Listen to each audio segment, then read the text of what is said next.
The issue that whether the United Kingdom should withdraw from the European Union has been heatedly discussed among British society, and the referendum on the UK's membership in the EU has been increasingly called for. If the UK quits the EU, it will be the first member state leaving the European Union. Blue flags with yellow stars will disappear on British land. The European Union is a political economic union of 28 countries.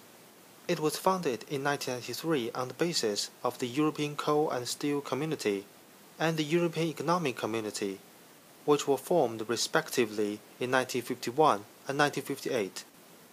The purposes of founding the EU are preventing Europe from warfare and promoting the economic growth in the member states. The EU is not perfect, and being a member state is a matter of both gain and pain. On one hand, it brings certain benefits, such as the free access to the single market and the powerful global influence. On the other hand, euro crisis and unemployment have become severe problems in many EU countries. Therefore, the demand by some British people to leave the EU has continued to grow. The United Kingdom Independent Party, known as UKIP, is the one strongly supports the UK in leaving the EU. It has been risen in political campaigns in recent years. UKIP achieved third place in the UK during the 2004 European elections, second place in 2009, and won the first place in 2014 with 24 seats and 27.5% of the overall vote. This is not the first time for the UK's intention to withdraw. In 1975, a referendum was held on the UK's membership in the European Economic Community, the EEC. The results showed that at that time, the majority of British people wished to remain within the EEC, which later became the European Union. However, the EEC was largely an economic organization, and the EU is an economic and political union. The situation has changed, and the result of the referendum nearly 40 years ago cannot be the solution to the issue at this moment. So why do some people think the UK should leave the European Union? The reasons can be mainly divided into three. Our voters lost the power to run this country, and that power was taken from them and handed to something called the Commission. Commissioners may come and go, but the Commission itself holds a great deal of power to initiate legislation. Approximately 3/4 of all the laws that we now receive are initiated across the water in Brussels by the Commission. Secondly, what we've been discussing in the forum here today is immigration. We've now lost control of immigration. A country of this size, 64 million people, it is the most crowded in Europe, should be able to control who comes here, and the numbers, and of course, the type of person. The third one is the financial cost belonging to the European Union. There's a headline cost of £53 million every day, but there's actually far more to it than that. It's the cost of our small businesses having to meet the cost of EU regulations, irrespective of whether their product goes into the EU or whether it doesn't. And there's actually one very good reason for that, and that is the euro. A lot of the countries in southern Europe in particular should not be in the euro. It is causing negative growth, severe unemployment, and it means those countries are not wealthy enough to buy our goods. That's simply a rather stark fact. To defend themselves, those supporting the EU also have the reasons for staying. Well, being a member of the European Union, I would say, is vital to Britain's economy. Within this region here, there's 336,000 jobs in Norfolk and the east of England that are dependent upon us being a part of that single market. And the CBI have actually said that every single household in Britain is £3,000 a year better off by being a part of the European Union. And I just don't think we can turn our back on those kind of jobs and investment that are so vital for our economy. I also think it's about looking out towards the rest of the world. You can't just, pull up the drawbridge, can you? I mean, we live in a globalised economy, we live in a globalised world. There are so many issues that can't just be solved at the borders of Britain, whether we're talking about things like immigration, whether we're talking about the fish in the sea, whether we're talking about things like climate change. They're the things that we need to be looking at on a European level. But how do British people think of this? A poll conducted for BBC Two on March 18, 2009 shows that 55% of British people think the UK should leave the EU, while 41% think the UK should stay.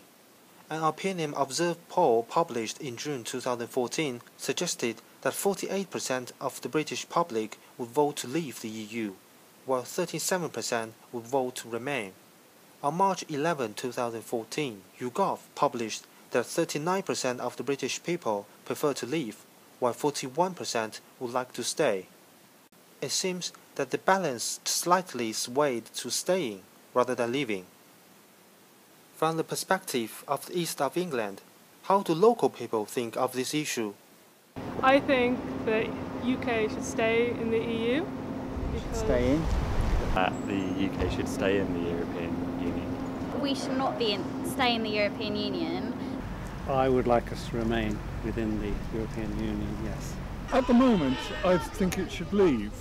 I think it's better to stay in. And I think generally the idea of the European Union supporting improvement in living standards and work conditions across a wide geographic area is a good thing. In a sense, I trust more the values and culture of my fellow Europeans than I do being more tied to America. And that's my fear. If Britain were not in the EU, they'd be even closer to the US. At the moment, there aren't enough jobs for, the people of the UK. And these jobs are being taken up by people who are willing to work for lower wages.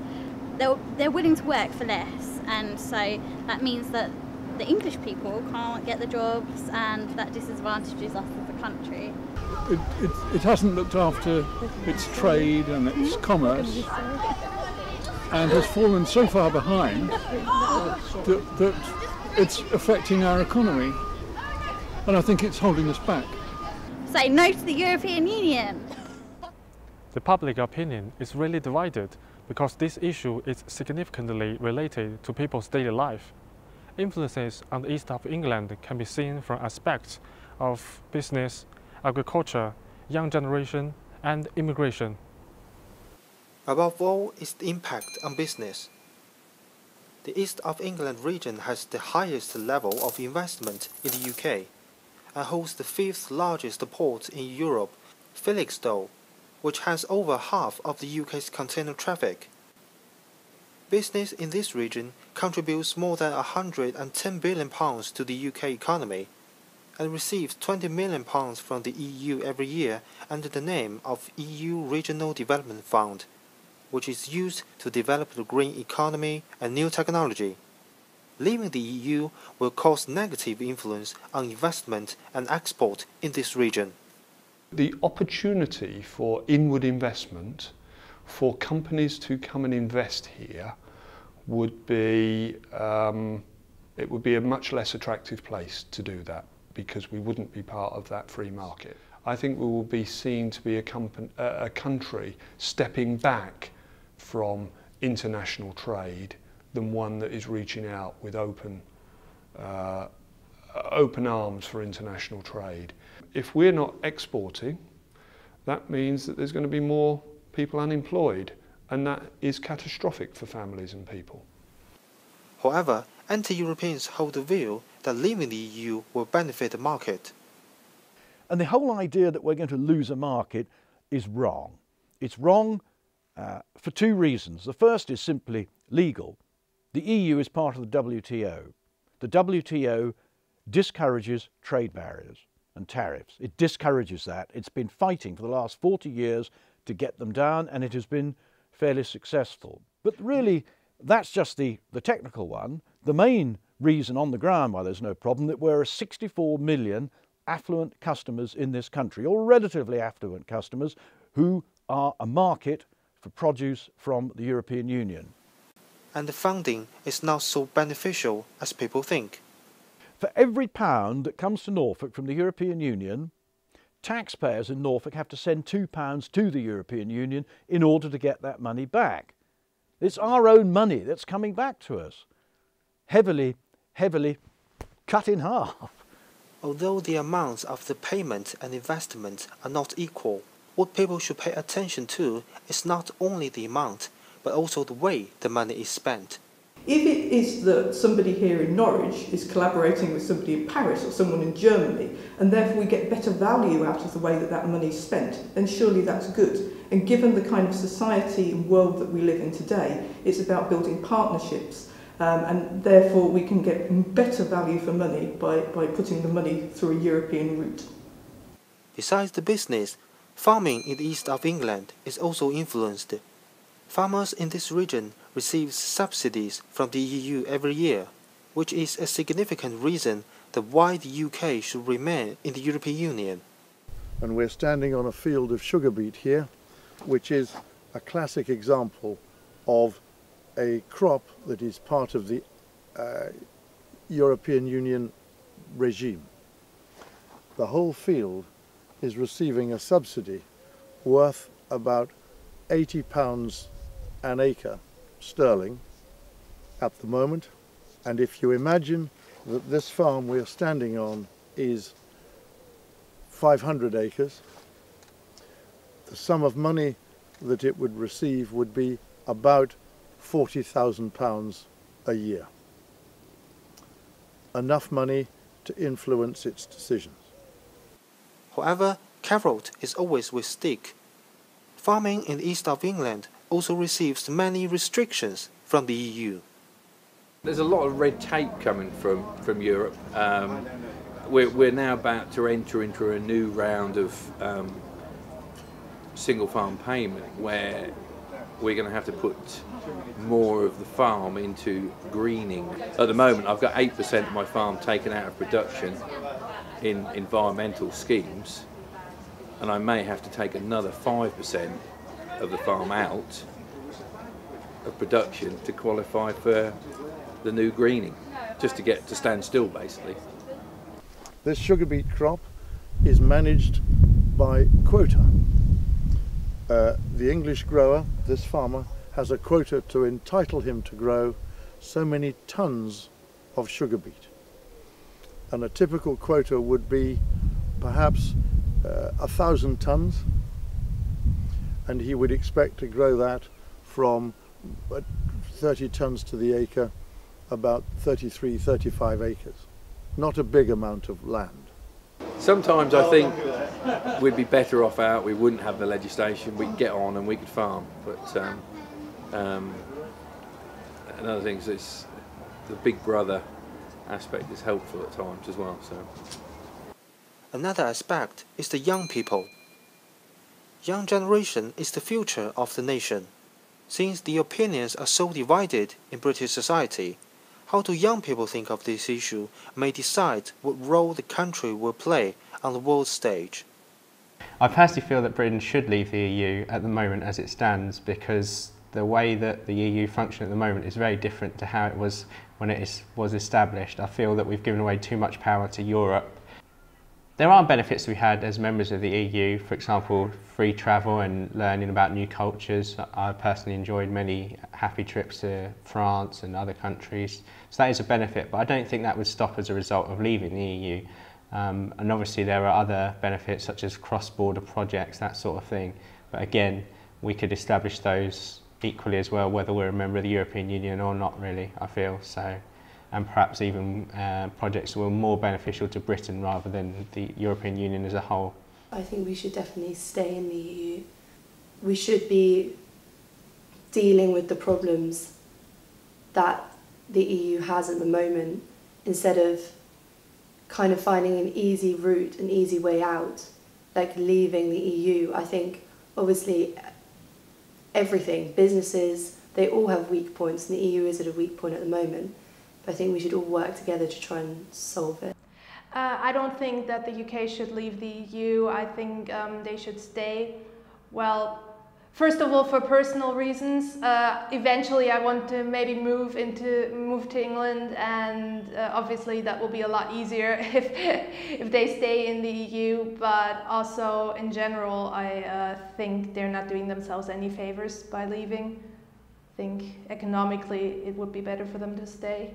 I took a grant from the European Union to come to Norwich as an Erasmus student when I was 19, and I could learn from other cultures. My career broadened in a way that would not be possible if the UK was not part of the European Union. Opinions are also quite divided among both domestic and EU young people, increasing the uncertainty of this issue. The last aspect is the immigration, which is involved in all the three aspects above.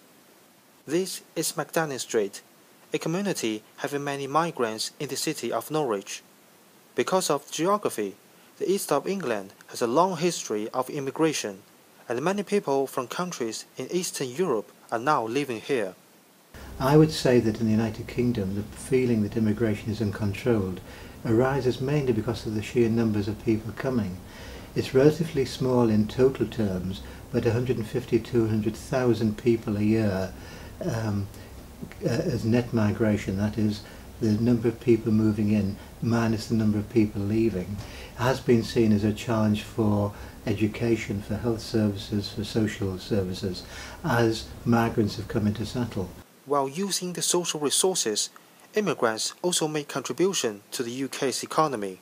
There are some groups of people who feel that migrants have come mainly because we pay relatively good benefits and the lifestyle is better and don't work. In fact, 96% of migrants have found jobs and do not rely on the social security system and make a real net contribution in terms of their tax, their entrepreneurship, and have made and achieved real economic benefits for this country. Citizens from one EU member state are allowed to move freely among all the EU countries.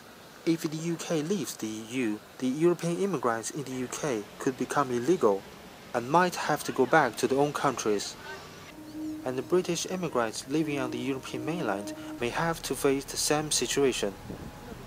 The idea it's uncontrolled, though, is a bit wrong because the numbers are now being managed effectively. It's true, I think, in the 1990s and in the decade after the year 2000 that politicians didn't have a real control. There were larger numbers than anticipated moving into Britain.